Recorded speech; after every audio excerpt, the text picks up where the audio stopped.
Again, thank you for the organization committee for inviting me for this talk. So my name is Kalum Gamaj from James Watt School of Engineering, University of Glasgow. I'm professor in engineering education and also the co-director of the Center for Educational Development and Innovation. For those of you who don't know, University of Glasgow is top in Scotland and top 10 amongst UK universities. And we consistently remain as a global top 100 university. And I'm joined from the UK, and it's almost my bedtime is 10:30 in the night. So apologies in advance as it's a very long working day for me so far. Anyway, so in this talk, the title is slightly modified to make it more focus in this evening in the UK and morning for you guys. I want to focus on micro-credentials in higher education and explore how they are transforming the way we think about education and career development, especially in AI-driven future. So they have emerged as a powerful tool to enhance employability, support lifelong learning, and open doors to a wide range of career opportunities. At their core, micro-credentials are short, focused programs designed to help learners develop specific complementary skills in areas that interest them or align with their professional goals. So in this presentation, I'm going to explore the transformative potential of micro-credential, highlighting how they provide targeted, flexible, and accessible pathways for skill development and career advancement.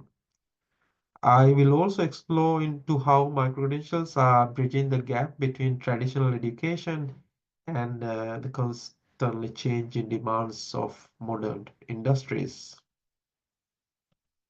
So just a bit of a background. So micro-credential rooted in the concept of open educational resource launched by UNESCO in 2002.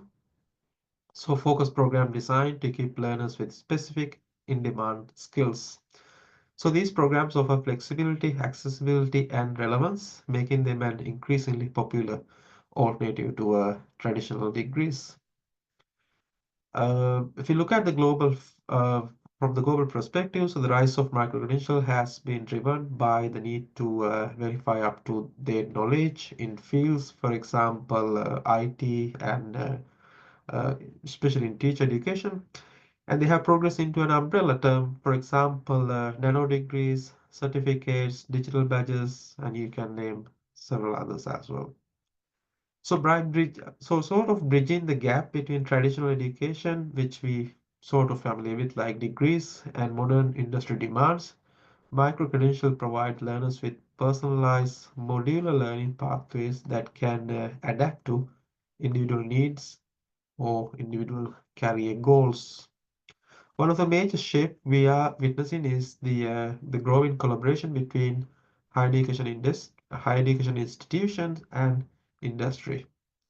So this partnership actually helps to design programs that actually address real-world skills, particularly real-world skill gaps, making graduates more employable. So the pandemic further accelerated this trend, highlighting the need for rapid reskilling and upskilling to navigate the changing workforce landscape. Micro-credentials are not just about addressing skill gaps, they are also about democratizing education.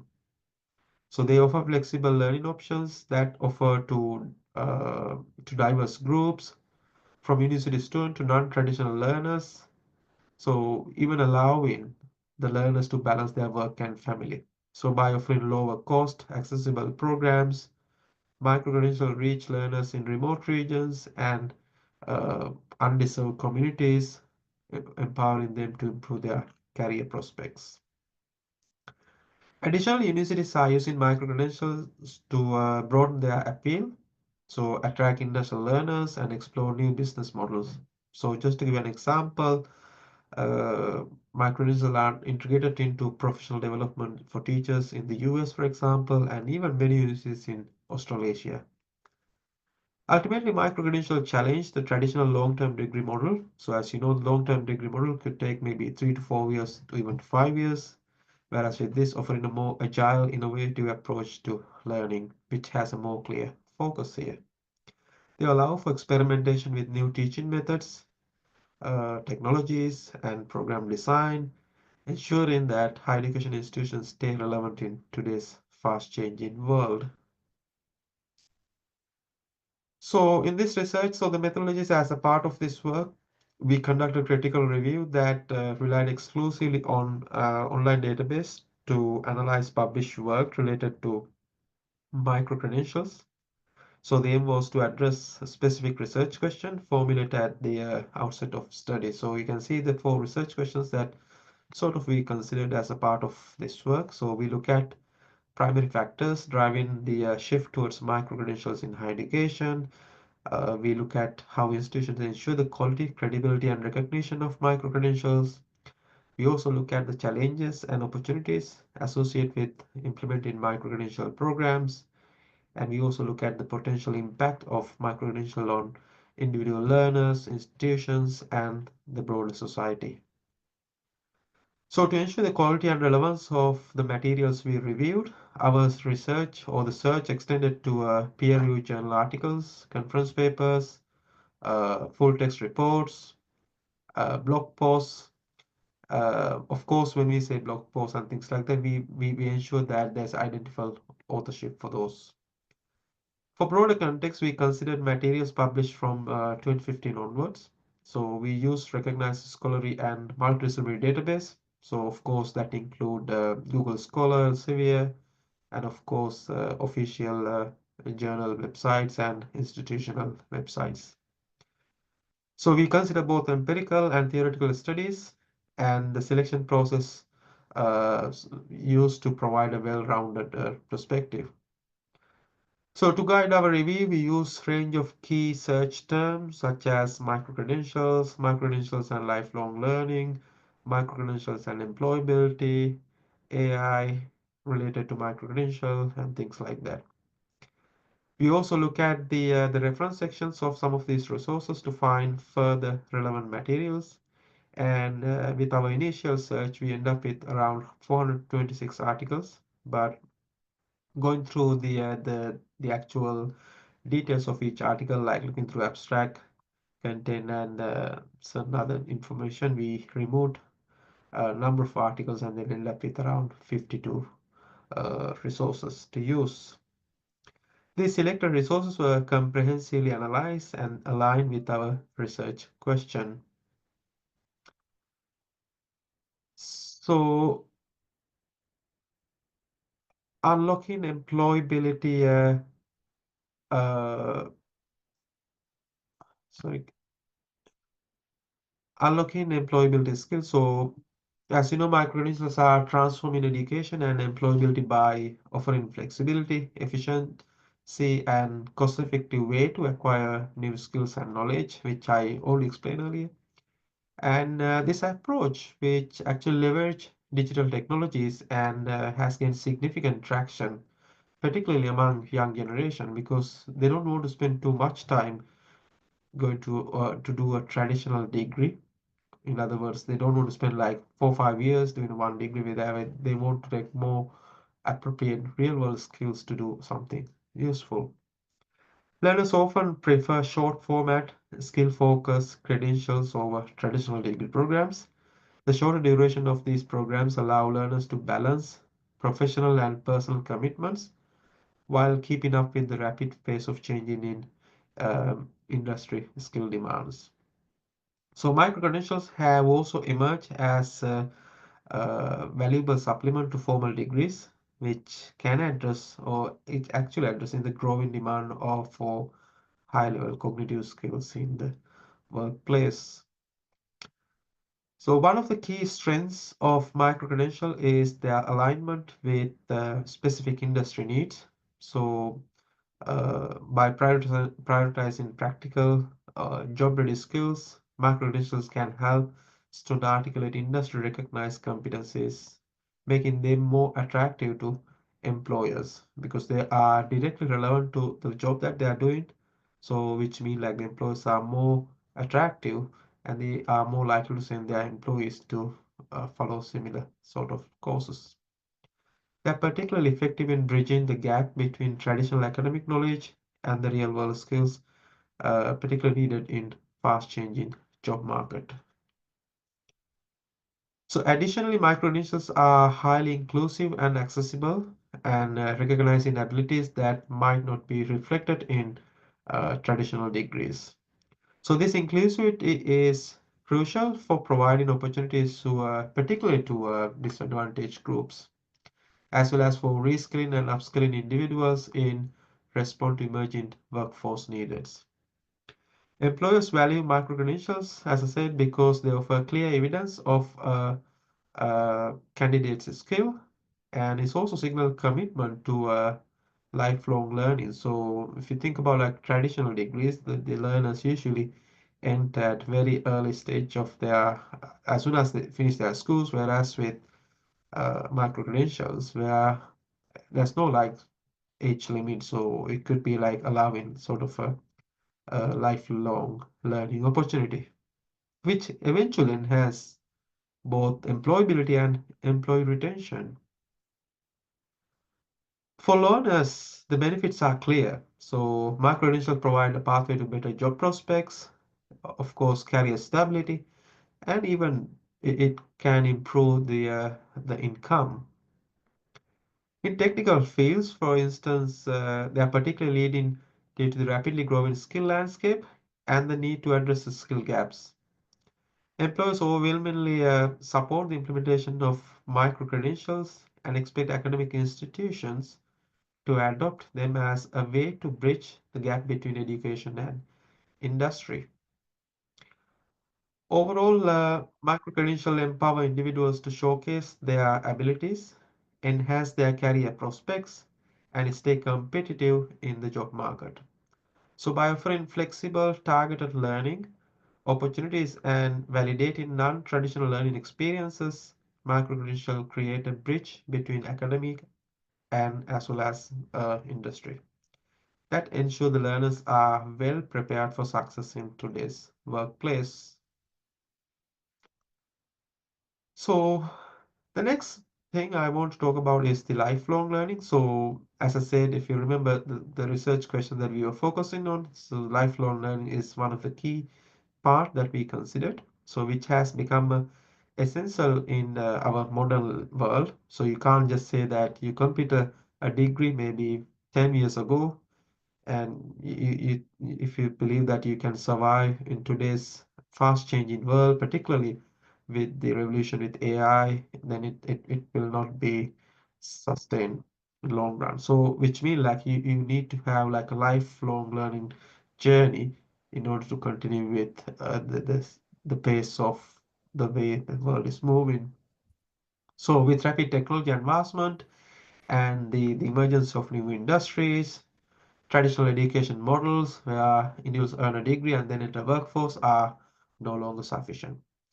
So lifelong learning ensures that individuals can continuously update their skills and knowledge to thrive in society or whatever the job they are doing, or even to in the job market. If they want to change their job, they can easily change because they are creating and they are generating new knowledge.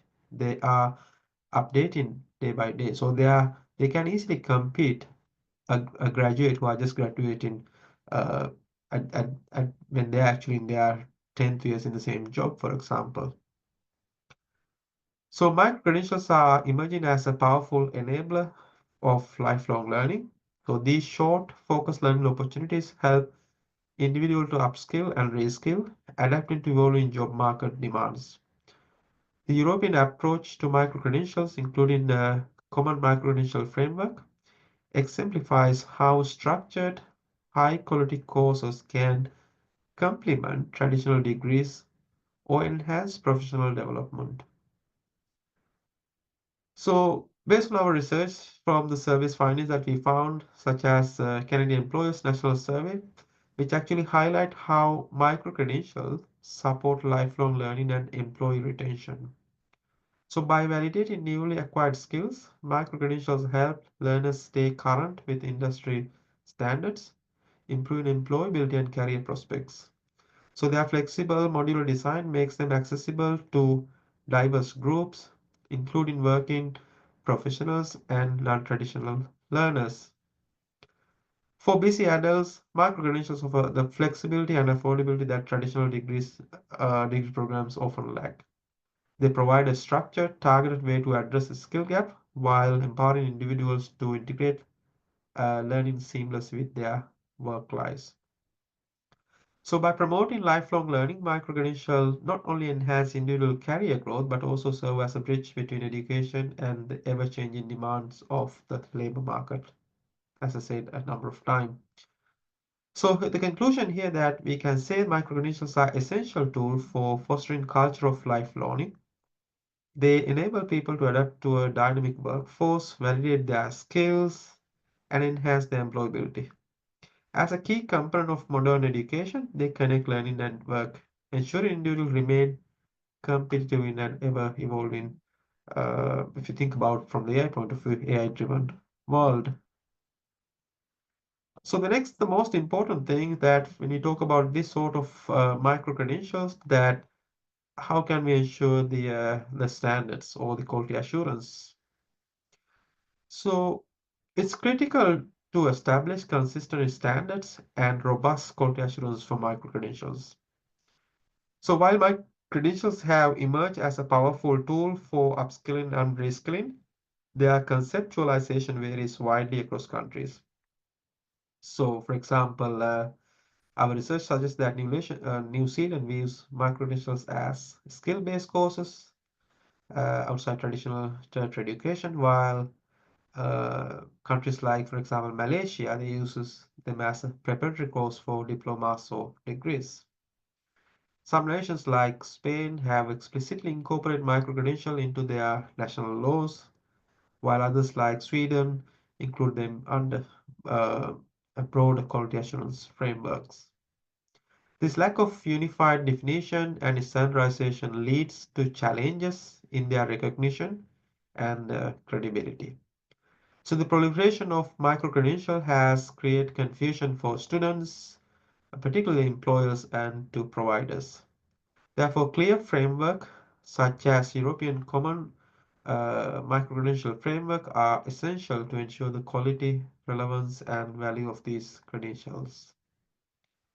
Assessment is another critical aspect. So, for micro-credential to gain trust, they must demonstrate mastery of skills through reliable evaluation methods. Innovative approaches such as project-based learning and authentic assessments are particularly effective in ensuring learners acquire real-world skills. These methods not only enhance learning of someone's learning, but also build employer confidence in the value of micro-credentials. Collaboration is key to addressing these challenges. So, for example, if you think about academic institutions, government, and employers, they all must work together to develop a quality assured program. Transparency in assessment methods, clear recognition frameworks, and ongoing feedback from learners are vital for fostering trust. Additionally, providing comprehensive support services such as career counseling and technical assistance, those things will further strengthen the credibility and accessibility of micro-credentials. So here we can say that micro-credentials hold great potential for lifelong learning and employability. However, their success particularly depend on the robust quality assurance and effective assessment and widespread recognition. So by addressing these challenges, we can unlock their full potential for to bridge education and employability. So discussion or could say summary here. So finally, I want to summarize some key points. So micro-credentials have emerged as a transformative approach to learning, which offering flexible, accessible, and affordable pathway to skill development. They allow learners to address specific career goals, fill skill gaps, and personalize their educational journey. So by leveraging online delivery, micro-credential open doors for diverse learners, regardless of their location or regardless of their schedule. They enable individuals to build knowledge incrementally and adapt to ever-changing workforce demands. However, while the potential of micro-credential is immense, challenges remain. So low awareness, doubt about their value, and industry recognition issues hinder their sort of adoption more widely. Many perceive micro-credentials as less prestigious than traditional degrees, and concerns about limited social interaction in this program also a concern. Additionally, some worry about relying solely on micro-credentials and fearing potential bias in hiring or career progression. Despite these challenges, micro-credentials offer exciting opportunities, particularly for marginalized groups, by enhancing workforce participation and economic security. Recognition, however, remains inconsistent across countries. So, because different countries follow different approach, to overcome these barriers, the stakeholders must collaborate. For instance, embedding micro-credential into higher education can enhance student learning and workforce readiness. So an example could include incorporating behavioral science credentials into STEM programs to develop essential soft skills like uh, communication and adaptability.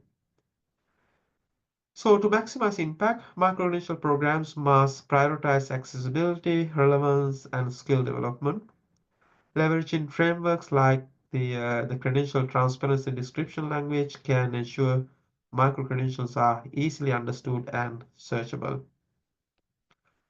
Additionally, we can say aligning curricula with industry needs and fostering interdisciplinary courses will increase their societal and educational value. Of course, the future of micro-credential depend on a collective effort involving not just the universities or educators, but also government, industry, and several other parties. I mean, that also include learners. By addressing the challenges and taking opportunities, we can harness micro-credential to create a more inclusive, adaptable, and future-ready workforce. Like, as I said, AI-driven world. So that's all I want to say, and thank you for listening.